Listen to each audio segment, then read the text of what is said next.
The state of the economy today is deeply worrying.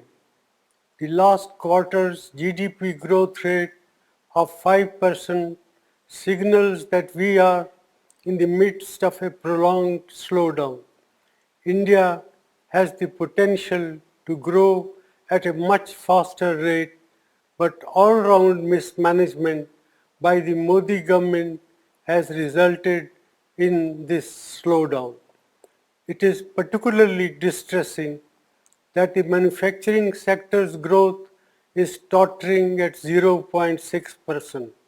This makes it very clear that our economy has not yet recovered from the man-made blunders of demonetization and a hastily implemented GST.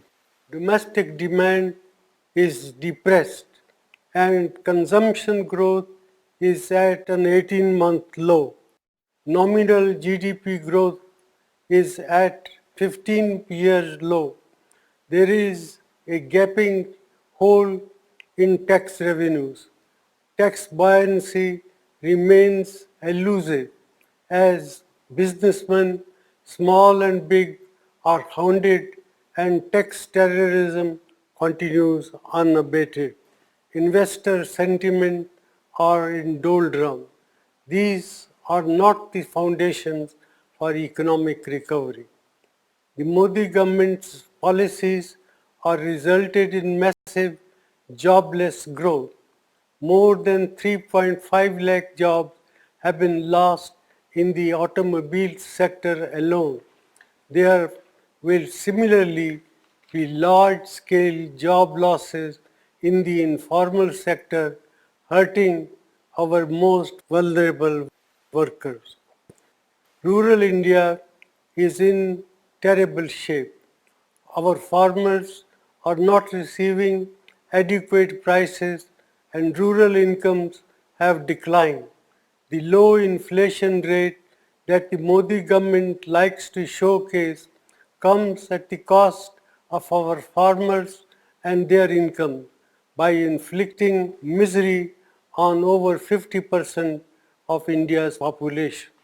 Institutions are under attack and their autonomy is being eroded.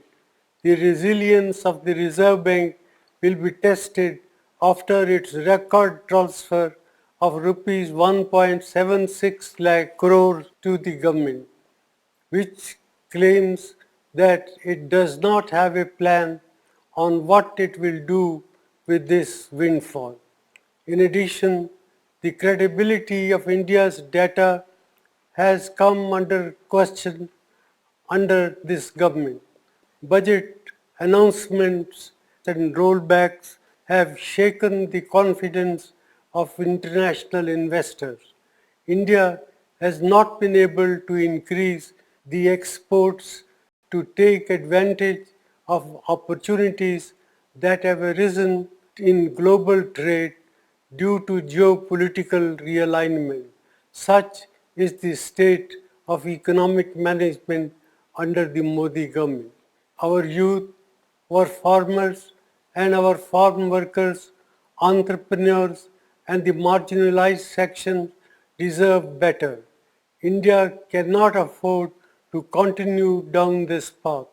Therefore, I urge the government to put aside vendetta politics and reach out to all sane voices and thinking mind to steer our economy out of this man-made crisis.